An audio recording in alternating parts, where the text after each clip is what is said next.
জানুয়ারি থেকেই ভাতা ৩৫,০০০ করার দাবিতে আজও আন্দোলন করছে পোস্ট গ্রাজুয়েট বেসরকারি ট্রেনি চিকিৎসকরা। বিএসএমএমইউতে আছেন সহকর্মী মুজাহিদ শুভ, সরাসরি যুক্ত হচ্ছে তার সঙ্গে। শুভ, অচল অবস্থা কাটাতে ট্রেনি চিকিৎসকদের সাথে প্রশাসনের কোনো আলোচনা হয়েছে কিনা, কি তথ্য রয়েছে আপনার কাছে?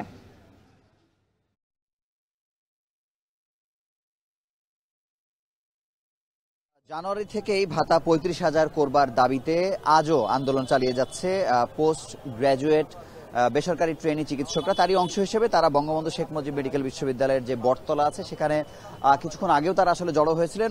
এর আগেও যে আন্দোলনগুলো হয়েছে এখানে আসলে জড়ো হবার পরে তারা শাহবাগ মোড়ে গেছেন। তবে আজকে তাদের শাহবাগ মোড়ে যাবার তেমন কোনো আসলে আগ্রহ আমরা তেমন দেখিনি। কিছুক্ষণ আগে তারা এখান থেকে একটি সাংবাদিকদের সঙ্গে ফর্মালি কথা বলার জন্য মিলন হলে তারা আসলে ওখানে সবাই কিছুক্ষণ আগে চলে গেছেন। এখন আজকের দিনে প্রধান উপদেষ্টার অফিসের সামনে আসলে তাদের যাবার কথা ছিল সেখানে বিক্ষোভ করবার জন্য, কিন্তু আসলে সকাল থেকে তারা কেউই প্রধান উপদেষ্টার বাসভবনের সামনে আসলে কেউ যাননি। একইভাবে যেই কথাটি মৌখিকভাবে বলা হয়েছিল জানুয়ারি থেকে কার্যকর হবে ৩০,০০০ টাকা, স্বাস্থ্য মন্ত্রণালয় যেটি বলেছিল সেটি ইতিমধ্যেই কার্যকর করে আজকে সকালবেলায় ঠিক কিছুক্ষণ আগে মানে ৩০ মিনিট আগে একটি প্রজ্ঞাপন জারি করা হয়েছে। তবে আসলে এই আন্দোলনটি আসলে অনেকটা স্তিমিত হয়েছে। গতকালকে যেই জোরালোভাবে আন্দোলনটা রাত থেকে শেষ হয়েছে, সকালে কিন্তু আমরা উপস্থিতি খুব কম দেখছি তুলনামূলকভাবে, কারণ অন্যান্য দিনে কিন্তু গতকালকে আমরা দেখেছি ঢাকার বাইরে থেকেও অনেক পোস্ট গ্রাজুয়েশন ট্রেনি চিকিৎসক তারা এসেছিলেন।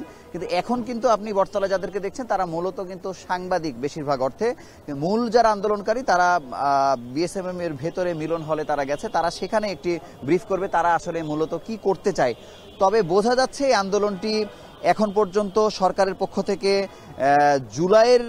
জুলাই থেকে যে ৩৫,০০০ করবার কথা তারা বলেছিলেন সেই জায়গাতেই আসলে স্বাস্থ্য মন্ত্রণালয় আছে। তারা কোনোভাবেই এটি জানুয়ারি থেকে ৩৫,০০০ করবার যে দাবি বারবার বলা হচ্ছে চিকিৎসকদের পক্ষ থেকে, তারা এটি করছেন না। তবে প্রতিদিন বিগত ২২ তারিখ থেকে তারা যে আসলে আন্দোলনটি করছেন, কর্মবিরতি পালন করছেন বিশ্ববিদ্যালয় বা বিভিন্ন মেডিকেল কলেজে, সেটি কিন্তু আসলে অব্যাহত আছে। তবে বলা যায় যে এই আন্দোলনটি তারা সম্পূর্ণভাবে বা পূর্ণাঙ্গভাবে শেষ না করা পর্যন্ত আসলে এটি চলতেই থাকবে। তবে কিছুক্ষণ পরে যে ব্রিফ করবে সেখানেই আসলে আমরা জানতে পারবো যে আসলে এরপরে তারা কি ধরনের উদ্যোগ আসলে নিতে যাচ্ছে বা আরো নতুন কোনো কর্মসূচি দিচ্ছে কিনা। তবে মন্ত্রণালয়ের সাথে আমরা কথা বলে যেটি জেনেছি যে আসলে এই আন্দোলনটি নতুন করে চালিয়ে যাবার কিছু নেই। বঙ্গবন্ধু শেখ মুজিব মেডিকেল বিশ্ববিদ্যালয় প্রশাসনের পক্ষ থেকে ডাক্তার রুহুল কুদ্দুস বিপ্লব তিনি এসে বলে গেছেন যে তাদের কাছে মনে হয়েছে এটি যৌক্তিক, আপনারা আস্তে আস্তে আন্দোলনটি বরং শেষ করে দিন, সেই পরামর্শ তাদেরকে দেওয়া হয়েছে। তো এই ছিল এখানকার সবশেষ খবর। শাহবাগে চলছে ট্রেনি চিকিৎসকদের আন্দোলন, এ নিয়ে বিস্তারিত জানাচ্ছিলেন মুজাহিদ শুভ।